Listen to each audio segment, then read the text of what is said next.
এদিকে একদিনের মধ্যেই ঘুরে যাচ্ছে সকল ক্ষমতা, পালাতে শুরু করেছে সমন্বয়করা। এদিকে গোপন সূত্রে পাওয়া গেছে আরও এক ভয়ানক তথ্য। একসাথে 44 জন সমন্বয়ক দেশ ছেড়ে পালিয়ে যাওয়ার জন্য পাসপোর্ট রেডি করেছে। ডিসেম্বরের মধ্যেই ক্ষমতার পালা বদল হতে চলেছে। পালানোর প্রক্রিয়া কিন্তু শুরু হয়ে গিয়েছে। আমাদেরকে অবস্থান নিয়ে থাকতে হবে, কেউ যেন পালাতে না পারে। দূতাবাসের সূত্রের মাধ্যমে আমরা খবর পেয়েছি যে 43 জন অলরেডি মার্কিন যুক্তরাষ্ট্রের 50 বছর পরেও যদি তারা ফিরে আসে, তাহলে এই বিপ্লবের যারা কারিগর, যারা তাদের এখানে নেতৃত্ব দিয়েছে, তারা ফাঁসির আসামি বানাবে এবং তাদেরকে ফাঁসিতে ঝুলাবে। সমন্বয়কদের জানিয়ে দেন, যারা রাষ্ট্র পরিচালনা করছেন তাদেরকে জানিয়ে দেন। এখনো পর্যন্ত আন্তর্জাতিক আইন বা বাংলাদেশের সংবিধান অনুযায়ী সরকার কিন্তু শেখ হাসিনার নেতৃত্বে। দর্শক, দেশ প্রবাস দূরে কিংবা কাছে বসে যারা আমাদের দেখছেন, আশা করি সবাই ভালো আছেন। দর্শক, এই মুহূর্তে পাওয়া খুবই গুরুত্বপূর্ণ এবং এই বছরের সব থেকে গরম সংবাদ আপনারা শুনতে চলেছেন। দর্শক, বাংলাদেশ এবং আন্তর্জাতিক সংবিধান অনুযায়ী শেখ হাসিনা এখনও বাংলাদেশের প্রধানমন্ত্রী। যদিও তিনি পালিয়ে গেছেন, তারপরেও তিনাকে বৈধ প্রধানমন্ত্রী হিসেবে ঘোষণা করা হচ্ছে। দর্শক, ইতিমধ্যে পালানোর প্রক্রিয়া শুরু হয়ে গেছে নাকি সমন্বয়কদের, এমনই খবর দিয়েছে লন্ডন থেকে যে 44 জন সমন্বয়ক দেশ ছেড়ে পালানোর জন্য তাদের ভিসা রেডি করেছে। তাদের অত্র ফ্যামিলির যত মানুষ আছে সবাই পালিয়ে যাওয়ার জন্য চিন্তা ভাবনা করেছে এবং এটা পেয়েছে রয়ের মাধ্যমে একটা সংবাদ এসেছে লন্ডন থেকে। সেটা আমরা দেখব যে সমন্বয়করা পালিয়ে যাচ্ছেন। এবং আপনারা একটা ঘোষণা জানেন যে শেখ হাসিনা বলেছিল এবং ডোনাল্ড ট্রাম্পও বলেছিল যে ডিসেম্বরের মধ্যেই কিছু একটা হবে, হয়তোবা শেখ হাসিনা দেশে ফিরে আসবে। হয়তোবা সেটাই পাকাপোক্ত হয়ে গেছে, তার কারণে সমন্বয়করা পালিয়ে যাওয়ার চিন্তা ভাবনা করছে। দর্শক, এই ঘটনার সাথে আমাদের চ্যানেল কোনোভাবেই যুক্ত নয়। এই ভিডিওটি আমরা পেয়েছি, সেটা আমরা আপনাদের সামনে তুলে ধরতে চাচ্ছি। জানি না এটা আসল কিনা। তো দর্শক, চলুন আমরা বিস্তারিত দেখে আসি। হ্যালো এভরিওয়ান, মোস্ট অ্যামেজিং ফিচারগুলো এক্সপ্লোর করুন, ডোন্ট মিস আউট। আমি মোহাম্মদ সালাউদ্দিন সবাইকে সালাম ও শুভেচ্ছা জানাচ্ছি লন্ডন থেকে। পালানোর প্রক্রিয়া কিন্তু শুরু হয়ে গিয়েছে। এই সমন্বয়করা এবং তাদের যেই উপদেষ্টা, তাদের কিন্তু পালানোর জন্য যে প্রক্রিয়া, সেই প্রক্রিয়া কিন্তু শুরু হয়ে গেছে। অলরেডি 2-1 জন তাদের পরিবার পাঠিয়ে দিয়েছে। সো আমাদের কিন্তু সতর্ক থাকতে হবে, আমাদেরকে অবস্থান নিয়ে থাকতে হবে, কেউ যেন পালাতে না পারে। একটি সূত্রের মাধ্যমে, দূতাবাসের সূত্রের মাধ্যমে আমরা খবর পেয়েছি যে 43 জন অলরেডি মার্কিন যুক্তরাষ্ট্রের ভিসা পেয়েছে। 43 জন অলরেডি মার্কিন যুক্তরাষ্ট্র অলরেডি 43 জনকে নেওয়ার জন্য তাদেরকে ভিসা করে দিয়েছে এবং তাদের সবকিছু রেডি করে রেখেছে। এবং সবচেয়ে মজার বিষয় হচ্ছে, গুরুত্বপূর্ণ বিষয় যেটি, আমাদের এটার সত্যতা আমি এখনো কনফার্ম হতে পারিনি, বাট আমার কাছে যে ইনফরমেশনটা আসছে যে সেটি হচ্ছে যে আসিফ নজরুলের পরিবার অলরেডি মার্কিন যুক্তরাষ্ট্রে চলে গিয়েছে, সে পাঠিয়ে দিয়েছে। আর এই 43 জন উপদেষ্টা সমন্বয়ক ছাড়া 400 জনের বিভিন্ন দেশের ভিসা ইস্যু করা হয়েছে। সিঙ্গাপুর, থাইল্যান্ড, মালয়েশিয়া, বিভিন্ন দেশের ইস্যু করা হয়েছে। সো পালানোর যে প্রক্রিয়া, দেশ ছাড়ার যে প্রক্রিয়া, সমস্ত প্রক্রিয়া ওরা সম্পূর্ণ করেছে। এখন কে কোন তারিখ কতজন ভিসা করেছে, কোথা থেকে করেছে, সেটি আমি, আমার কাছে ডকুমেন্টসগুলো আসলে আমি একটি করে প্রকাশ করব, যে কারা কারা যাচ্ছে, কাদের কবে ইস্যু করা হয়েছে, এগুলো করব। আর আরেকটি বিষয় হচ্ছে যে আমাদের যে দাদা ফরহাদ মাজার, এই দাদা বিপ্লবী সরকার গঠন করতে চায়। সো দাদার তো বয়স হয়ে গেছে, দাদার প্রতিও খেয়াল রাখতে হবে, দাদাও যেন পালাতে না পারে। এই বিপ্লবী সরকারের আধ্যাত্মিক গুরু এই দাদাও যেন পালাতে না পারে, সেই দিকে সবার কিন্তু নজর রাখতে হবে, খেয়াল রাখতে হবে। সবাইকে সতর্ক থাকতে হবে, সবাইকে প্রস্তুতি নিয়ে রাখতে হবে। 71 সালের মুক্তিযুদ্ধের সময় আমাদের জাতির জনক বঙ্গবন্ধু শেখ মুজিবুর রহমান যখন বলেছিলেন, যার যা আছে তাই নিয়ে প্রস্তুত থাকো, শত্রুর মোকাবেলা করতে হবে। এবারের সংগ্রাম আমাদের স্বাধীনতার সংগ্রাম, এবারের সংগ্রাম আমাদের মুক্তির সংগ্রাম। সো একইভাবে এই 1971 সালে জাতির জনক বঙ্গবন্ধু শেখ মুজিবুর রহমানের সেই ডাকের মতো এখন সাড়া দিয়ে আমাদেরকে 71 সালে আমরা বঙ্গবন্ধুর ডাকে সাড়া। নমস্কার প্রিয় দর্শক, সবাইকে প্রভাতের শুভেচ্ছা জানিয়ে শুরু করছি খবরের অন্তরালের খবর নিয়ে ক্যালকাটা ডায়ালগসের এখনকার প্রতিবেদন। আমি মনোজ দাস। আজ নভেম্বরের 4 তারিখ। গতকাল ৩রা নভেম্বর ছিল বাংলাদেশের ইতিহাসের এক কালো দিন, বেদনার দিন। দিনটি জেল হত্যা দিবস নামে স্মরণ করেন বাংলাদেশের মানুষ। ১৯৭৫ সালের ১৫ই আগস্ট বাংলাদেশের তৎকালীন রাষ্ট্রপতি বঙ্গবন্ধু শেখ মুজিবুর রহমানকে সেনাবাহিনীর কিছু উচ্চাভিলাষী জুনিয়র অফিসার ধানমন্ডির তার নিজস্ব বাসভবনে সপরিবারে হত্যার পর তৎকালীন বাণিজ্যমন্ত্রী খন্দকার মোস্তাক আহমেদ নিজেকে রাষ্ট্রপতির পদে আসীন করে সামরিক শাসন জারি করেন এবং ২২শে আগস্ট মুক্তিযুদ্ধে নেতৃত্ব দানকারী জাতীয় 4 নেতাকে গ্রেপ্তার করে পুরাতন ঢাকা কেন্দ্রীয় কারাগারে বন্দী রাখা হয়। বন্দী অবস্থায় 2 মাস 19 দিন পর একই বছরের ৩রা নভেম্বর গভীর রাত্রে মুজিব হত্যাকারী সেনা সদস্যরা দেশ ত্যাগ করার আগে খন্দকার মোস্তাক আহমেদের অনুমতি নিয়ে ঢাকার কেন্দ্রীয় কারাগারের অভ্যন্তরে প্রবেশ করে এবং সেখানে বন্দী অবস্থায় থাকা মুক্তিযুদ্ধে নেতৃত্ব দানকারী তৎকালীন জাতীয় 4 নেতা Syed Nazrul Islam, Tajuddin Ahmed, captain M Mansur Ali, H কামারুজ্জামানকে গুলি করে ও বেনেট দিয়ে খুঁচিয়ে নৃশংসভাবে হত্যা করে। এই নৃশংস ঘটনাকে স্মরণ করে গত পরশু 2রা নভেম্বর শনিবার ফেসবুকে আওয়ামী লীগের ভেরিফাইড পেজে শেখ হাসিনার একটি বিবৃতি আপলোড করা হয়েছে। ভারতে থাকাকালীন এটাই তার এখনো পর্যন্ত দেয়া প্রথম সরকারি বিবৃতি। সরকারি মানে তার পরিষ্কার স্পষ্টভাবে তার প্রথম বিবৃতি।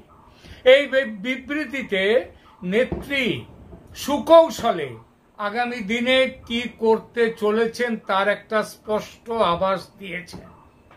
কোন স্পষ্ট রূপরেখা অবশ্য সেখানে দেননি। এটা যেমন সত্য তেমনি এটাও অবশ্যই বলা যায় যে তিনি রাজনীতিতে ফিরছেন এবং দেশে ফেরাটা তার কেবল সময় এবং সুযোগের অপেক্ষা মাত্র। আসা যাক এই বিবৃতিতে তিনি কি বলেছেন সেই প্রসঙ্গটিতে। বিবৃতিতে আওয়ামী লীগ সভাপতি শেখ হাসিনা বলেছেন, আজকের অবরুদ্ধ বাংলাদেশ কারাগারের অন্ধকার প্রকোষ্ঠে পরিণত হয়েছে, যেখানে মানুষের স্বাভাবিক মৃত্যুর গ্যারান্টি নেই, শোক পালনের অধিকার নেই। ৭৫-এর পরেও কুচক্রী মহল একই পরিবেশ তৈরি করেছিল। আজ প্রশ্ন জাগে, মুক্তিযোদ্ধারা কি এই বাংলাদেশ চেয়েছিল? বিবৃতিতে তিনি দলের কর্মীদের উদ্দেশ্যে বার্তা দিয়েছেন, স্বাধীনতা বিরোধী অপশক্তির যে কোনো ষড়যন্ত্র ঐক্যবদ্ধভাবে মোকাবিলার জন্য আমাদের প্রস্তুত থাকতে হবে। এই যে আমাদের কথাটি তিনি ব্যবহার করলেন, এতে বুঝিয়ে দিলেন লড়াইয়ে তিনিও আছেন সবার সঙ্গে। এই লড়াইয়ে একজন তিনি। এরপর তিনি বলছেন, মহান মুক্তিযুদ্ধের চেতনায় দেশবাসী ঐক্যবদ্ধ হয়ে সব ষড়যন্ত্র মোকাবিলা করে গণতন্ত্র ও আইনের শাসনের ধারা সমুন্নত রাখবেন বলে আমি বিশ্বাস করি। শেখ হাসিনা তার আক্রমণের নিশানায় রেখেছেন বাংলাদেশের অন্তর্বর্তী সরকারের প্রধান মোহাম্মদ ইউনূসকে। তিনি বিবৃতিতে লিখেছেন, কারাগারের নির্জন প্রকোষ্ঠে জাতীয় 4 নেতার হত্যাকাণ্ড ছিল শেখ মুজিবুর রহমানকে সপরিবারে হত্যার ধারাবাহিকতা। এই ঘৃণ্য হত্যাকাণ্ডের মাধ্যমে স্বাধীনতার পরাজিত শক্তি ও দেশ বিরোধী চক্র বাংলার মাটি থেকে মুক্তিযুদ্ধের চেতনা, প্রগতিশীল রাজনীতি ও আওয়ামী লীগের নাম চিরতরে মুছে ফেলে মুক্তিযুদ্ধের চেতনা ধ্বংস এবং বাঙালি জাতিকে নেতৃত্ব শূন্য করার অপচেষ্টা চালিয়েছিল। ৭৫-এর সেই ষড়যন্ত্রকারী ও হত্যাকারীদের প্রত্যক্ষ ও পরোক্ষ মদতদাতারা বিভিন্ন সময়ে দেশের ক্ষমতা কুক্ষিগত করেছে। আত্মস্বীকৃত খুনিদের রক্ষা করতে ইনডেমনিটি অর্ডিন্যান্স জারি করেও রক্ষা করা যাবে না, এটা বলেছেন শেখ হাসিনা। অর্থাৎ তিনি দেশে ফিরছেন এবং ক্ষমতায় বসছেন, এবং ক্ষমতায় বসার পর এই অভ্যুত্থানের মাস্টার মাইন্ডের হত্যার দায়ে বিচারের মধ্যে নিয়ে আসবেন। কোনো ইনডেমনিটি তাদেরকে রক্ষা করতে পারবে না। তিনি বলেছেন অতীতের মতো ভবিষ্যতেও হবে এটা। শেখ হাসিনা বলেছেন, কি বলেছেন এই বিষয়ে? হত্যাকারীদের বিচারের বদলে দূতাবাসে চাকরি দিয়ে পুরস্কৃত করেছে এবং রাজনীতি করার সুযোগ করে দিয়েছে। স্বাধীনতা বিরোধী অপশক্তি বরাবরই দেশের বিরুদ্ধে চক্রান্ত করে দেশের গণতান্ত্রিক ধারা ব্যাহত করতে এবং স্বাধীনতার সপক্ষ শক্তিকে নিশ্চিহ্ন করতে বারবার হামলা করেছে।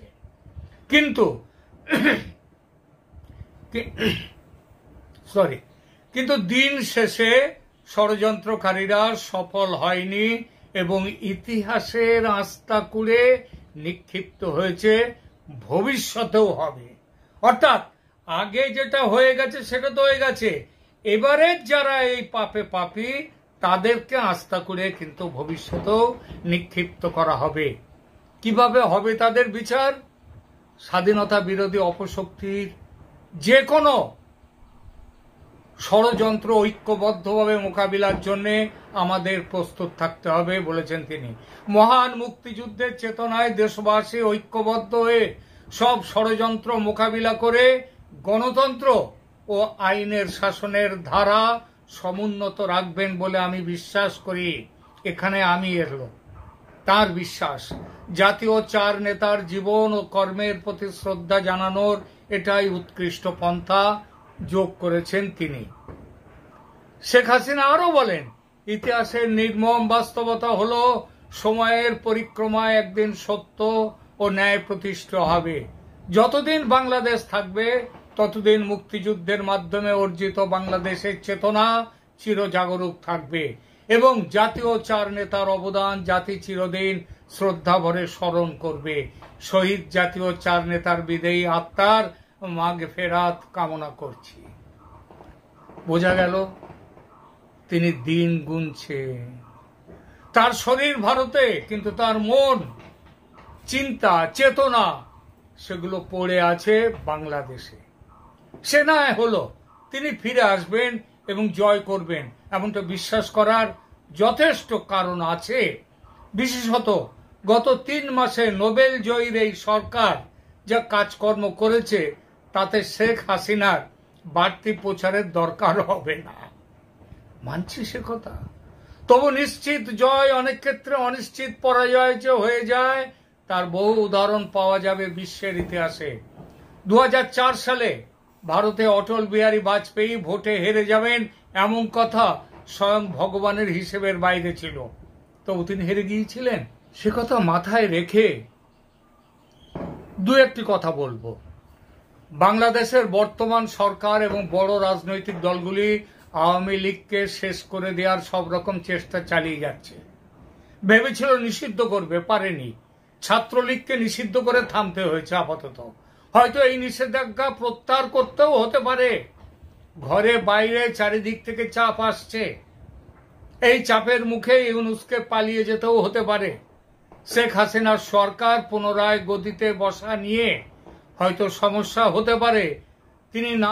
তো দর্শক দেখলেন খুব গুরুত্বপূর্ণ প্রতিবেদন। এতক্ষণ আমাদের সাথে থাকার জন্য সবাইকে ধন্যবাদ জানাচ্ছি। দেখলেন খুবই গুরুত্বপূর্ণ আলোচনা সমালোচনা এবং গুরুত্বপূর্ণ কিছু বক্তব্য। এ বিষয়ে আপনাদের মতামত কি? এখনও কি শেখ হাসিনা বাংলাদেশের প্রধানমন্ত্রী? এ বিষয়ে আপনাদের কি মনে হয় অবশ্যই আমাদের জানাবেন কমেন্টে। তো যেহেতু একজন বলছিল যে গণ অভ্যুত্থান করেছে, যদিও শেখ হাসিনাকে বাতিল করে দেওয়া হয়েছে, তারপরেও কিন্তু শেখ হাসিনা বা আওয়ামী লীগ যদি কোনোদিন আবারও ক্ষমতায় আসে তাহলে যারা এই গণ অভ্যুত্থানের মাস্টার মাইন্ড আছে তাদের কিন্তু ফাঁসি হবে। দর্শক আপনারা জানেন 71-এ যুদ্ধ অপরাধী যারা ছিল তাদের কিন্তু ফাঁসি হয়েছে। মাঝে কিন্তু শেখ হাসিনা সরকার ছিল না, তারপরেও কিন্তু তাদের ফাঁসি হয়েছে। বঙ্গবন্ধু খুনি টুনি তারা কিন্তু রক্ষা পায়নি। তার মানে শেখ হাসিনাকে এখন যদিও দমায় রাখা যায় আওয়ামী লীগকে, তারা কিন্তু একসময় না একসময় আওয়ামী লীগ ক্ষমতায় আসলে এরা কিন্তু মাপ পাবে না। তো দর্শক, এখন আপনাদের উপর ছেড়ে দিলাম, আপনাদের মতামত চাই যে শেখ হাসিনাকে বাংলাদেশের দরকার কি দরকার না অবশ্যই জানাবেন। ডক্টর ইউনূসের সময় ভালো আছে নাকি শেখ হাসিনার সময় ভালো ছিল অবশ্যই কমেন্টে জানাবেন। তো দর্শক, ভালো থাকুন, সুস্থ থাকুন, আসসালামু আলাইকুম।